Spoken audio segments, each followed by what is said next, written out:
everyone. Hi. Welcome officially to group. Thank you, those of you that made it here before I made it here, and thank goodness for technology working. As you may already know, because you got here, our guest speaker today is my friend Claudia, and she will tell you more about herself in a minute. But if you are watching this later, I just want to give the reminder again that if you are watching this and you have any questions about any of the things that we talk about today, you're more than welcome to email me or message me or find a way to connect with me, and I will find an answer.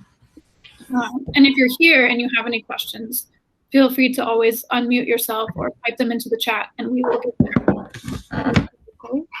With that, we have some questions that we always like to ask everyone, but I want to just let Claudia introduce or reintroduce herself and welcome us back to, I think this is like the 13th time we've been having It's Okay Not to Be Okay. And so it's been really fun to just hear from people, kind of like, first question being like, what does that theme mean to you? And why did you say yes to wanting to be a part of this?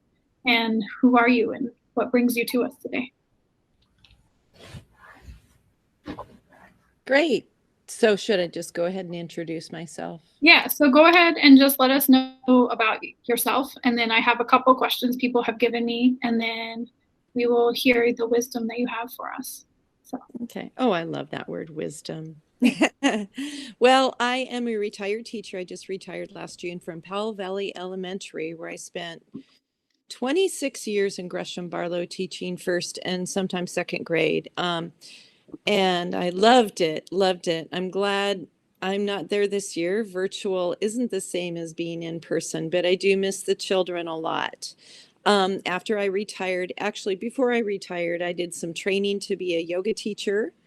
And so I've been doing that the last 2 years, and I teach mostly power yoga to a lot of people who are younger than me. But I do enjoy it a lot. Let's see what else. I've run a few marathons. I guess I consider myself an athlete. I like to read and learn. Most of all, I like to help. I'm doing volunteer work now in retirement with Snowcap Community Food Pantry. If anyone is ever hungry or needs food, you drive up, there's no questions asked, and you get grocery bags full of food. And I find that really gives a lot to my heart because I get to see the people directly that I'm giving the food to rather than working behind the scenes. And so I do that every Wednesday. And I also volunteer with Living Yoga, and I volunteer with Red Cross. I donate blood and help out with the desk. So service to others is what I consider just, the hallmark of a good society and what I try to do myself in retirement. So, yeah, that's about me. How did you, well, I guess we'll get to that. But Okay. one of the other questions that we like to ask is like, if you had a superpower, what would it be? Oh gosh, to bring peace to the world, right? To be trite and to end suffering, to bring peace to the world. That would be my superpower because we're all connected, right? There's something called an Indra's web, I think. It's a metaphor from a religion, and they say that the different places where there's a big net that covers the world, and the different places where the net's connected is where we each are, and we can see all of the others from our place, and everything reflects back to us. It just shows our interconnectedness, and I love that metaphor. That's really cool. I'm imagining like a web amongst the stars is the way it's just pictured in my head, which would be cool. Right? Yeah. Mm-hmm. Yeah. That's cool. Let's see. Some other fun questions we've had is, what is your favorite thing about where you live? And that can be like your home, your town, your neighborhood. I love living in the city. There's always traffic going by my house, and I actually like that. And there's people. I live right in Southeast Portland, like right off of Burnside and 30th, and I can walk everywhere, and there's always people out. And there's a lot of diversity. There's hungry people, there's people who are struggling that I see, and I don't want that. It's nice. It has an integrity to see struggles in front of you, to know what's going on in our society. Um, and it makes you want to help. So I love living in the city. Cool. And this question might be similar, but one is, how would you define resilience? And the other question is, what have you learned about yourself through anything the pandemic has offered you in the last year? Wow. I've been doing some therapy regarding my family background was abusive. And so one of my favorite books that I'm reading right now is called Radical Acceptance, and accepting the things that have happened to you. I think her name is Tara Brach, I want to say, is the author of that. Accepting and holding your pain, holding your discomfort, instead of trying to push it away when you're struggling. And that's something I'm working on, is when you feel that flight or fight, staying with it, holding in that pause for a breath. Speaking of breath, that's what I've learned through the pandemic. Resilience. Wow, that's a good question. Um, when you keep going, when you focus on the moment, I think focusing on the moment, sometimes when you're in and it feels overwhelming, Thich Nhat Hanh would say, press your feet into the ground and take a breath. And to me, living in the moment is what builds resilience. Yeah, that's cool. I'm pressing my feet into the ground right now because I was doing something very busy just before this. And so Yeah. I like that analogy, and just the physicality of like it, yeah, literally grounds you. Yes, right. And last, maybe general question before we dive into about yoga and breath work and things is, thinking back to high school, what was an experience that you had maybe that was meaningful to you, that taught you a lesson you maybe didn't know till later? Or just adolescence. It doesn't have to be school specifically. Okay. I always had my grandmother growing up, and I realized that if I hadn't have had her versus my own family, I would have been a very different person. And so knowing that I got what I needed with a different relationship that was not necessarily in my home. So I learned that later on. Mm-hmm. Yeah, which speaks again back to that idea that we're all in this web. So right. Your grandma was connected very much to your web to help you in that time. Well, the next piece will lead us right into your wisdom around self-care practices and how you navigate life. But I'm curious if you can tell us everything that we should know, or everything that you have to offer us about like breath and movement, and how those two things can really help us. Because I think I spent a lot of my time in life hearing like, just take a deep breath and move through it. And I did not know what that meant, and often probably dismissed it before I started listening. But how does taking a deep breath actually work? Why does it work? And like, how can we do this? Yeah, good question. So a lot of us are not breathing properly because of something called dysevolution, which is a whole concept in and of itself, which means that as a society, as we get more exercise less, become more connected to screens, we aren't using our body properly. So we're evolving down, right? Instead of up. Evolution works both ways. And so we are not exhaling properly. We're not breathing properly. And a lot of us breathe through our mouths. And mouth breathing, there's a book I read, which is a New York Times bestseller, called Breath. We have a lot of problems when we breathe through our mouths. We're not taking in as much oxygen. And here's why. When we breathe through our nose, for one thing, it triggers hormones that lower blood pressure and ease digestion. And one of the reasons that works is with long, slow, deep breathing is it gets to the bottom lobes of our lungs, which have nerves, and those nerves release oxytocin and serotonin, the feel-good hormones.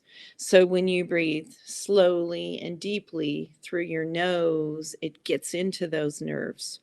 Also, breathing through your nose heats, moistens, and cleans the air for our lungs.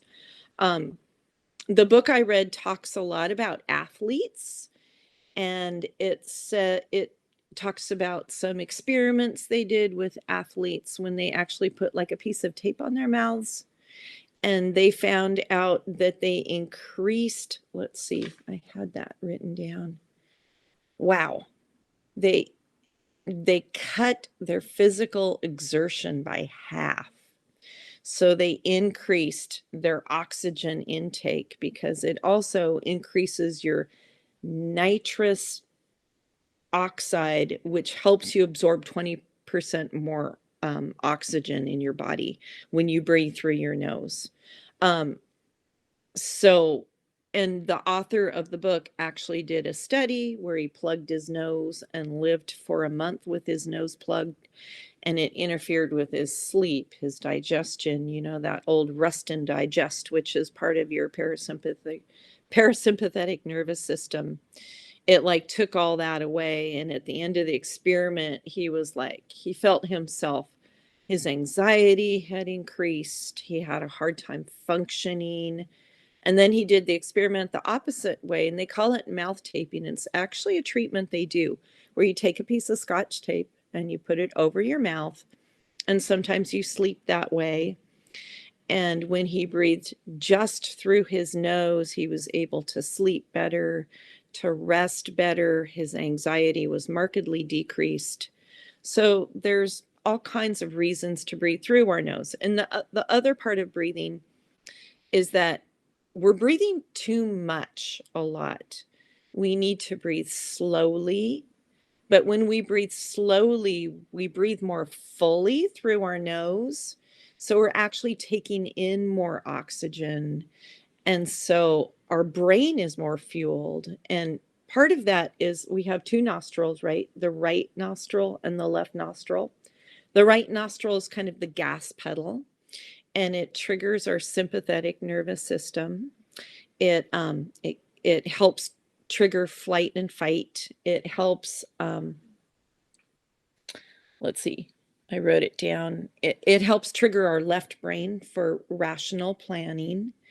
And that's our right nostril. And then our left nostril, we're so beautifully made, right? That helps trigger our sympathetic nervous system, and that helps with the rest and digest and all those feel-good hormones. So the two of them together, and you might not know this, but it switches back and forth depending on how you're feeling. And we do this balanced breath between our two nostrils. And it switches, I think, every hour. I have to look it up to make sure. But sometimes when I'm teaching yoga, I'll say, breathe in through your nostrils and feel the one that's most open, and then roll onto that side to get up. And so you can figure out, oh, my right one's more open. Therefore, I'm like ready to go. I have a lot of energy. Or my left one is more opened. I'm relaxed. I'm calm. I'm ready for bed. So that goes on. With the breathing. And you can also train yourself to breathe through your nose. It's kind of a use it or lose it. So if you get really stuffed up, just keep on trying, and it'll actually open those passageways, and you'll get better at it, just like you get better at anything that you practice. Cortisol. It also, when you breathe through the right, it helps with your circulation and your cortisol. I'm trying to think if there's anything else. I mean, I could take you guys through a couple yogic breathing exercises if you wanted.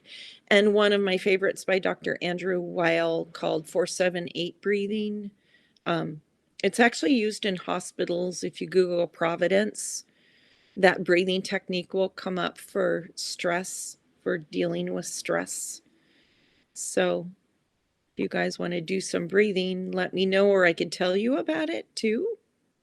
I think it would be fun to, I know several folks have their cameras off, so if they don't do it, we won't know. But I think it would be fun to practically try it. So if anyone watching later could have the chance to like, yeah, guide along. Okay.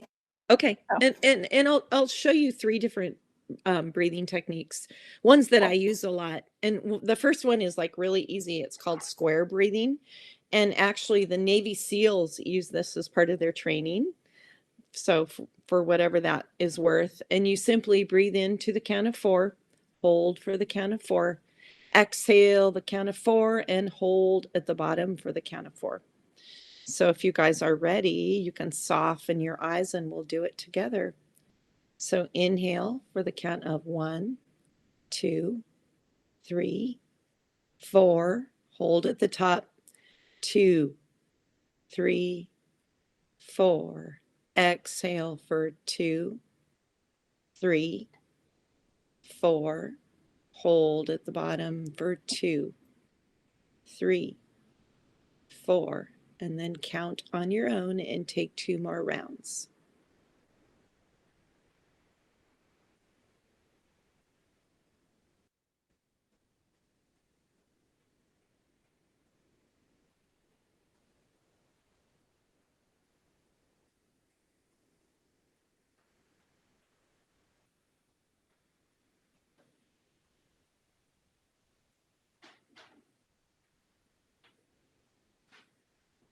Good. Anyone try that? Do you feel any different? Sometimes when I do the box breathing, I like trace a box on my hand because I notice sometimes just having that like sensory experience helps me focus. So that's kind of a fun thing I do I a love lot. that.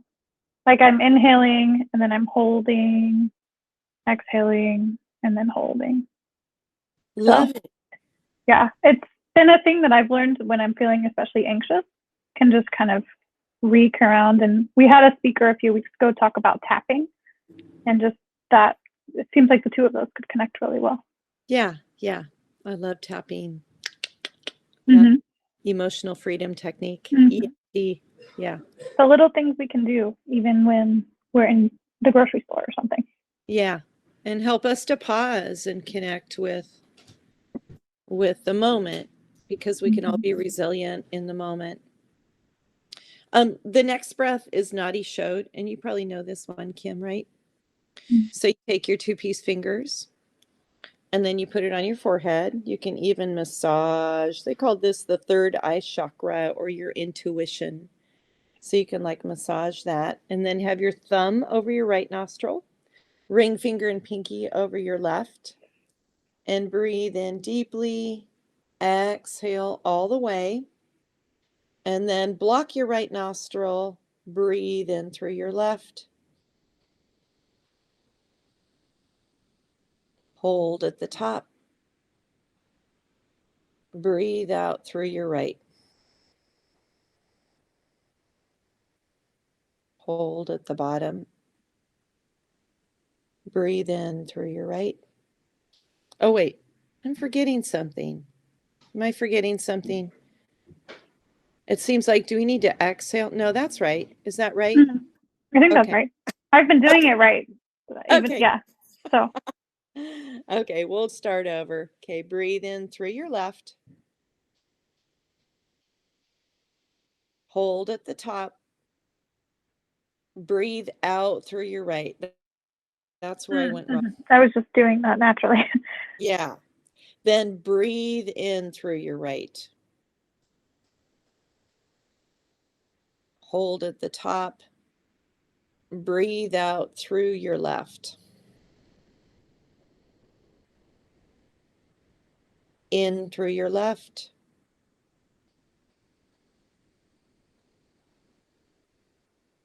Hold at the top. Out through your right. In through your right.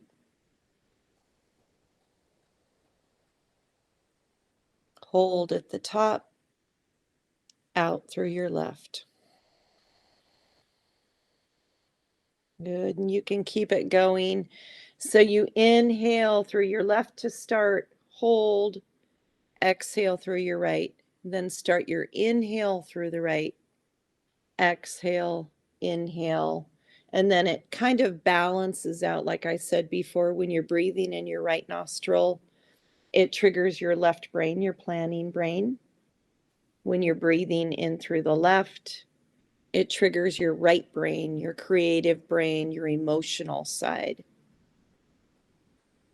And one trick I always did when I taught first grade was I would have them just breathe in through the left because it relaxes you.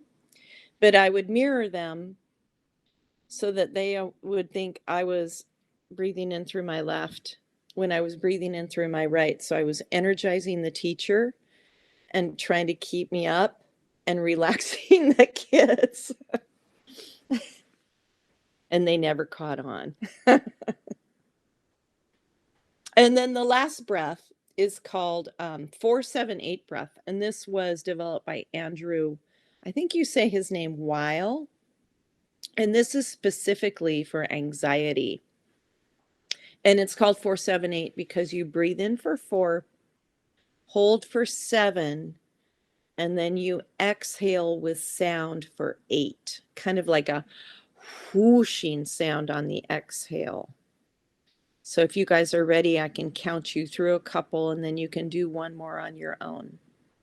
So breathe in for 1, 2, 3, 4. Hold for 1, 2, 3, 4, 5, 6, 7. Slow whoosh for 1, 2, 3, 4, 5, 6, 7, 8. Good. One more round.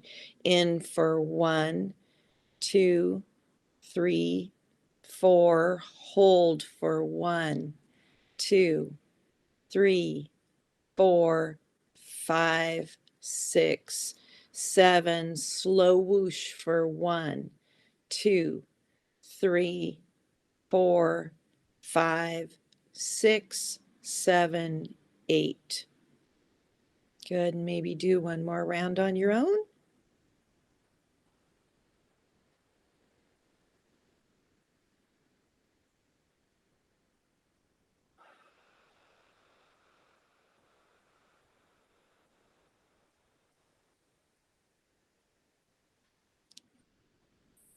See if you notice anything. Do you feel calmer? Does it help with anxiety? What do the teachers notice and the counselors? I noticed I must be getting calmer because I'm yawning. Yeah. So, So mhm. you know that when you yawn, it's because your brain has a lack of oxygen. I think they call it hypoplexic, maybe. There's a word for that. So probably the deeper exhales, you're not getting as much oxygen. I had the same problem too. I yawned on one. No, but I found it interesting with the nose on one side. One side, I really struggled to breathe in on the right side. But I've never done this before. I don't know. Does it get better, or do you get more efficient at breathing in, or is that something? I thought that was really fascinating to me. Yeah. You, like I said in the book, because a lot of people have allergies and your nasal passages might be blocked. And he says it's a use it or lose it. So you need to just breathe more through your nose, right?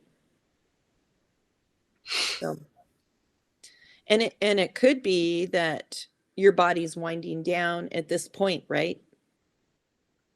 At this point in the day, after you guys have probably had really long, busy work days. I've had a few things to do. Yeah. I'm curious, like, let's see. Oh, I just lost my question. Those of you that are students that are here that have maybe tried this for the first time, while I rethink of my question, would either of you be willing to share or type what any of those breaths were like for you?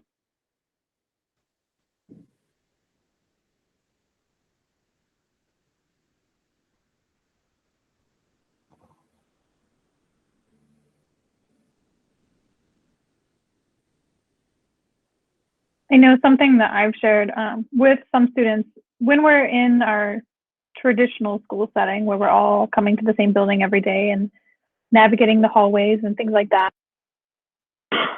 I often have people come into my office kind of the same way I came in right before I arrived here, where I'm just everywhere. I'm kind of like a human tornado. And I would tell them, like, take 3 breaths before you start talking about whatever you are here to talk about, just to make sure that you're not just speaking out of that very, very heightened place. I'm curious if you have tried that before with young people and how that looks with little kids. I know that I have, but I'm curious, like when you were working with younger people, Claudia, how did you use these things when people were, feeling lots of things? Right. So the first thing I would do was have them actually drink water because it dilutes the cortisol in your brain. And almost immediately, when my little kiddos were upset about something, if I just had them, and part of drinking water, you might notice, is after you take a big drink of water, you take a deep breath in, right? A lot of times, because you've been holding your breath to drink. And I think the combination of those two would calm kids a lot. But that was always my go-to. Go get a big drink of water and we'll talk in a moment. Meet me in the back of the room, and use my really calm voice because you want to make sure that you guys probably know the brain, the amygdala, and using your upstairs brain, not your downstairs brain. And so drink a big thing of water, take a deep breath. And we would actually do the alternate breathing on the carpet after lunch a lot when they would be getting sleepy, or generally I'd have more behavior issues in the afternoons than in the morning because they'd been so stimulated all day long. Or first thing in the morning, sometimes we'd have behavior issues as they transferred from home to school. Could also be a stressor for young children, especially who might not have supportive families at home, which, we all have different sorts of challenges in our lives. And it was a great tool to have that in movement, water. It would help every time. It would help. I've seen pictures that say we're just kind of different versions of plants. We need some sunlight, we need to move around, we need some water, we need some fresh air, and it's not untrue. Yeah, So. that's right. That's right. And they also need people to know that they're loved, right? Mm-hmm. And that it's okay to feel what they're feeling, but we have to act from a place of regulation, because that's what helps everybody. There was another type of breathing too that they talked about in the book that I found interesting as an adult to learn about, called Tummo breathing. And I guess it has been around a while, and it's basically hyperventilation to help with stress and your metabolism. And I had a friend who was also a yoga teacher, and it was like a breathe with, and then her name. And she would actually coach us through what I now know was the Tummo breathing, a lot of deep, heavy breathing, and to kind of open you up and open up your circulation, your stimulation, and then finding that calm release afterwards. But I wouldn't recommend to just do it except in a therapy situation where you have someone helping you with that. But that's another kind of breathing that people do. Yeah, our speaker who talks about EFT and tapping, she shared, like, sometimes doing these things makes emotions come up, and that makes the emotions come out through crying or other things. Mm-hmm. What advice might you give to somebody who maybe watches this, tries it, and starts crying? What would you say to them? Yeah. So, feel your feelings, right? Don't try to press them down. And so find an appropriate moment for that, you know, with a counselor, with a parent, with someone who loves you, and recognize where those feelings are coming from. And don't try to push them away. Don't try to be someone you're not for the sake of control, right? And feel those feelings, and then try to connect back again with your regulation. And water and breathing are all good tools for helping that with that, as well as like yoga too. And especially the kind of yoga that you do, Miss Leuven, the yin yoga and the restorative yoga. My oldest son has autism, and so stimulation for him is everywhere, right? And so it helps him at the end of a long day to do restorative yoga. It helps his sensory processing. And we're all so bombarded with stimuli in our world, right? Bye, Well, Eric. thanks for coming. The other thing that no more now that our students are gone, but I think we have a couple that will tune in. I always like to ask everyone, like, thinking about whether it be now or whether it be in the fall, when people are coming back into the building and back to, or maybe into, a very new situation, and they feel a lot of things. What would be your advice to a high school student going through this transition right now or in the fall? Be patient with yourself and be patient with others. We can only treat others as we treat ourselves. So first of all, realize that you've been going through a lot. We all have.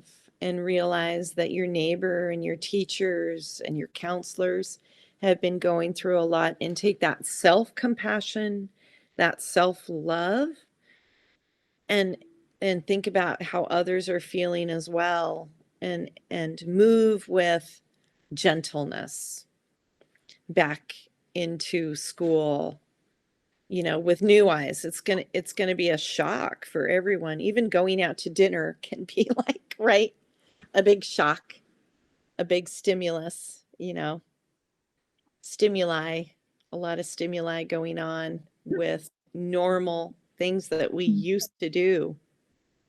And so we have to use those muscles all over again. So be patient. And I think, just in the interest of breathing, like, I think I've heard multiple people say, like, give yourself more breathing room. And I think taking that literally is really important. Like, we don't have to maybe move as fast as we used to. Maybe we do, but maybe we don't. Yeah.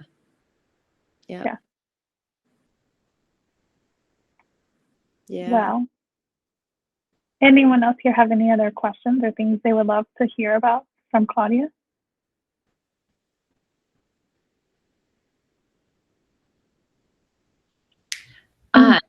I guess I would love to hear, like, what does your normal day look like? How do you integrate this, like, into your everyday life? Some of these practices seem really powerful.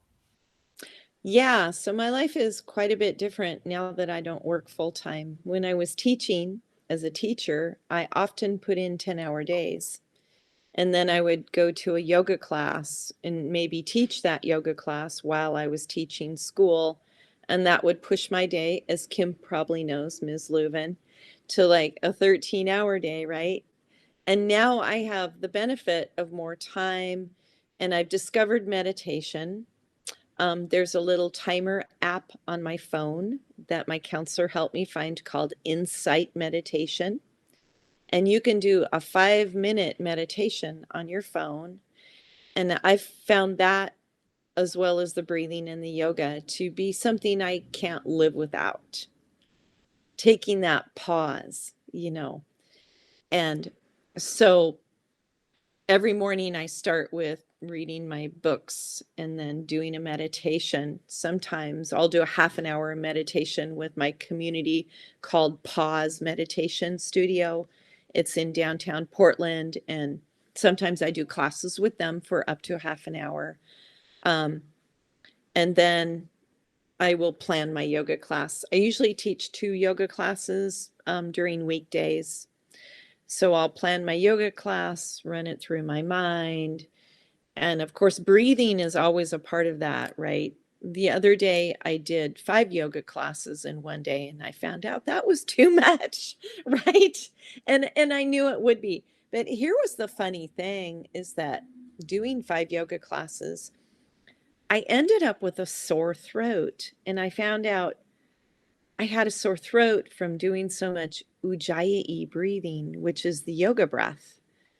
And Miss Leuven probably knows when you do ujjayi breath, you do slow inhales and exhales through your nose, but you slightly constrict your throat. You close the aperture of your throat to make that oceanic sound and to also increase the oxygen, right? So, and it sounds like an ocean if you do it correctly. You go. But it also brings a lot of air through your trachea, through your throat. So by the time I was done with my 5-class day, I was like, I got a sore throat. But that tells me I was doing my breathing correctly. So, and then I'll usually do a yoga class in the evening as well, usually at 4:30 or 6. And then I try to wind down after that. And it's, without the stress of caring for students, it's not as difficult as it used to be with a full-time job or, in school. You're probably Miss Albe. How do you say your last name? Miss A or It's supposed to be Albelo, but it's Albello. Albello. Okay. Yeah, it's Puerto Rican. My husband's Puerto Rican. Okay. So you're probably doing school and work and yeah. Yeah, it's just nonstop these days. Yeah. So, in my old life, taking those pauses or doing yoga twice a week versus every day helped me a lot with my life and managing stress, raising children, working full time, teaching yoga on the side. Yeah. So now I get to do all those things more, right? That's great. Yeah. Another question I had, you mentioned having a son with some additional special needs. How have you integrated that, to help students with maybe that have special needs or stressors that come up? Is there any way that you have utilized these techniques? The breathing with the class. Yeah. It would always, yeah. And I would always have silence in my room. And I know that sounds really strict, but I had a red light that we would train with where I would ring a bell and we'd train and we'd build up stamina for silent reading. And a lot of my kids with special needs, having the silence, especially after lunch. So having a balance, noise to me, I couldn't take too much. And I know that kids with special needs, they need quiet. So I'd always make sure that my classroom was really calm and that we had silence. I mean, silence.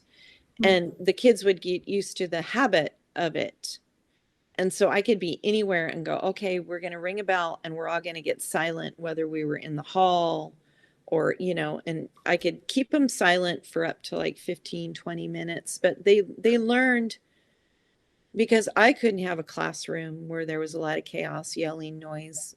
And because they were small children, most of them were really cooperative. They weren't going through identity issues. And so that helped a lot with my kids with special needs, a lot. That's really good. Could you speak at all to, I think I could, could you speak at all to how the idea of breath work or breathing or yoga can help when people have experienced trauma, getting back to a place of a baseline? Yeah. So there's a book that actually I'm going to go pick up tonight called The Body Keeps the Score. Do you know that book, Kim? Okay. I do. Okay. I haven't read it yet, but Excellent. our body, oh, you've read it too? Oh, Yeah, in my classes, it's phenomenal. so we store all that stress, all that tension. And when you do yoga, when you breathe, it works it out. It gets you regulated and it helps process the stress and it runs it through you, right? Like teachers, by the end of the day teaching, my shoulders would be up to here, right? And I wouldn't even know that I'd been holding my breath or holding my shoulders for the last hour or two of the day because maybe the principal was going to do an observation or I had some other, who knows what was going on, but you tune in to yourself and where you're storing that stress and you get it out, get it out, get it out. So the breathing, the exercise, the walking, even singing, right? That's the vagus nerve. So the vagus nerve also connects to our parasympathetic nervous system, one of the oldest nerves in our body. Starts as a cranial nerve and goes down through all of our major organs, and it helps keep us calm as well. So singing, yoga, breathing, um, all those things really help. EFT. Yeah. Yeah. Thank you. I was like, I know that Claudia will be able to speak to this. So Yeah. I can't wait to read that book. I know of it, but I haven't read it yet. I hadn't finished it. I had lent it to a friend and then they've been really into it, but I have picked up bits and pieces of it. And yeah, I think it's just powerful when we realize that even if we maybe have thought we've worked through something, our body maybe still needs more time. And just moving and breathing, I think the other side of it is that like maybe we're not ready to talk about the thing, but if we move our body, it helps our body work through something. So, because I talk with young people a lot around how like you might have things that have been a part of your story that you don't want to share, but you might notice that you're having headaches every day, and those two things might be connected. So maybe doing something for your body can help you. So, or maybe you just need to stop drinking as many energy drinks and sleep more. Who knows? All of it could be true. So That's far too practical. yeah. It could be the Red Bull. It could be something else. Either way, you should take a deep breath and maybe do some yoga. So, well, thank you for giving us your time today. I really, really appreciate it. Yeah. And some practical tools and things like that. So Thanks so much for the work you guys do. It's exhausting. You guys are like the liver of society. You are processing the toxins of the that is a ills of our good analogy. society. Yeah. Mm-hmm. Yeah. Yeah. You really do, right? As a teacher, you're like the parent, and you see, the habits, the issues with families, and you have to process it to get kids to regulate. Yeah. Yeah. So thank you so much for everything you do. Well, we all built like that web analogy. You started it. We're here now. It all, maybe even some of the same students, which could be fun. So. Yeah. Mm-hmm. Yeah. Well, cool. All right. You guys have a good night. You too. See you soon, I hope.